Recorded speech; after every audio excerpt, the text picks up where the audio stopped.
രാധേ രാധേ. നിങ്ങളുടെ പ്രാർത്ഥനയ്ക്ക് ഉടനടി ഫലം കിട്ടാൻ ഒരു എളുപ്പ വഴിയുണ്ട്. ഇനി മറ്റൊരു കാര്യം കൂടി, ഇത് ചെയ്തില്ലെങ്കിൽ ഒരു കാരണവശാലും നിങ്ങളുടെ പ്രാർത്ഥനയ്ക്ക് 100% ഫലം കിട്ടില്ല, 60% മാത്രമേ ഫലം കിട്ടുകയുള്ളൂ. നമ്മുടെ പുരാണങ്ങളിലും പറഞ്ഞിട്ടുണ്ട്, സാക്ഷാൽ ശ്രീബുദ്ധ ഭഗവാനും പറഞ്ഞിട്ടുണ്ട്, നിങ്ങൾ എവിടെ പോയാലും നിങ്ങളുടെ കടുത്ത ശത്രുവിന് വേണ്ടി കൂടി പ്രാർത്ഥിക്കുക.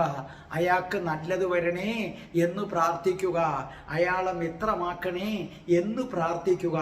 അങ്ങനെ പ്രാർത്ഥിച്ചില്ലെങ്കിൽ ഒരു കാരണവശാലും നിങ്ങൾക്ക് പ്രാർത്ഥനയുടെ പൂർണ്ണ പ്രയോജനം ലഭിക്കുകയില്ല എന്ന് ഹിന്ദു പുരാണങ്ങൾ മാത്രമല്ല, ക്രിസ്തുവും അത് അടിവരയിട്ട് പറഞ്ഞിട്ടുണ്ട്.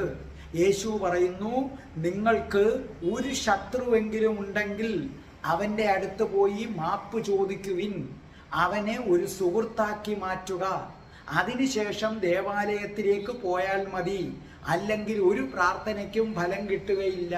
അപ്പൊ ഇന്നു മുതൽ നിങ്ങൾ ഏത് അമ്പലത്തിൽ പോയാലും കൈകൂപ്പി നിങ്ങൾക്ക് പറയാനുള്ളത് പറഞ്ഞിട്ട്, നിങ്ങൾക്ക് ഒട്ടും ഇഷ്ടമില്ലാത്തൊരു വ്യക്തി അല്ലെങ്കിൽ നിങ്ങളെ വളരെ ദ്രോഹിച്ചിട്ടുള്ളൊരു വ്യക്തി, അപ്പം നിങ്ങൾ പ്രാർത്ഥിക്കുക, ദൈവമേ അയാൾക്കും നന്മ വരണേ, അയാൾക്ക് ജീവിക്കാൻ ആവശ്യമായ സാമ്പത്തിക സ്ഥിതിയും അയാൾക്ക് അല്ലെങ്കിൽ അവൾക്ക് മനഃശാന്തിയും കൊടുക്കണേ എന്ന് മനസ്സിൽ തട്ടി പ്രാർത്ഥിച്ചാൽ നിങ്ങളുടെ പ്രാർത്ഥനയ്ക്ക് ഒട്ടനടി ഫലം കിട്ടും.